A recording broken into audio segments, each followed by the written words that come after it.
संगत का प्रभाव। एक राजा का तोता मर गया।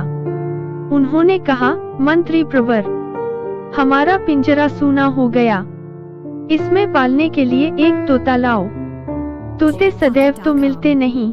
राजा पीछे पड़ गए तो मंत्री एक संत के पास गए और कहा, भगवान, राजा साहब एक तोता लाने की जिद कर रहे हैं, आप अपना तोता दे दें तो बड़ी कृपा होगी। संत ने कहा, ठीक है, ले जाओ। राजा ने सोने के पिंजरे में बड़े स्नेह से तोते की सुख सुविधा का प्रबंध किया। ब्रह्म मुहूर्त में तोता बोलने लगा, ओम तत्सत, ओम तत्सत। उठो राजा, उठो महारानी, दुर्लभ मानवतन मिला है। यह सोने के लिए नहीं, भजन करने के लिए मिला है। चित्रकूट के घाट पर भई संतन की भीड़, तुलसीदास चंदन घिसे तिलक देत रघुबीर। कभी रामायण की चौपाई तो कभी गीता के श्लोक उसके मुंह से निकलते। पूरा राज परिवार बड़े सवेरे उठकर उसकी बातें सुना करता था।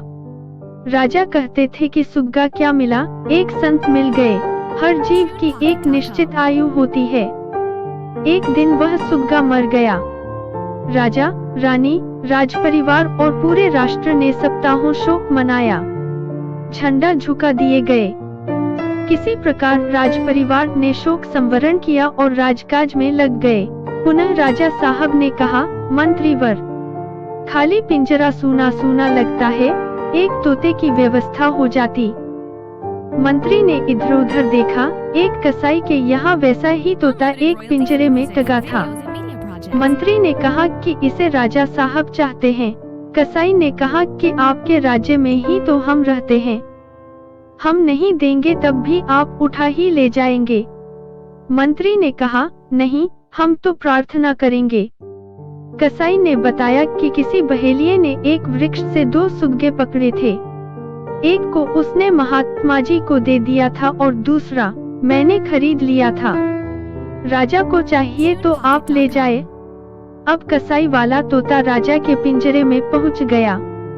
राजपरिवार बहुत प्रसन्न हुआ। सबको लगा कि वही तोता जीवित होकर चला आया है। दोनों की नासिका, पंख, आकार, चितवन सब एक जैसे थे, लेकिन बड़े सवेरे तोता उसी प्रकार राजा को बुलाने लगा जैसे वह कसाई अपने नौकरों को उठाता था कि उठ, हरामी के बच्चे, राजा बन बैठा है, मेरे लिए ला अंडे, नहीं तो पड़ेंगे डंडे। राजा को इतना क्रोध आया कि उसने तोते को पिंजरे से निकाला और गर्दन मरोड़कर किले से बाहर फेंक दिया। दोनों सगे भाई थे। एक की गर्दन मरोड़ दी गई तो दूसरे के लिए झंडे झुक गए, भंडारा किया गया, शोक मनाया गया। आखिर भूल कहाँ हो गई? अंतर था तो संगति का, सत्संग की कमी थी। संगत ही गुण होते, संगत ही गुण जाए। बास फास अरु मिश्री, एक भाव बिकाए तो दोस्तों, कहानी का जो भाव है, जो सीख है, वह यह है कि आप कहीं भी रहे, अच्छी संगत में रहे, अच्छे लोगों के साथ रहेंगे तो अच्छी बातें करेंगे और बुरे लोगों के साथ रहेंगे तो फालतू यह बेकार की बातें करेंगे। तो इसलिए अपना ध्यान रखें।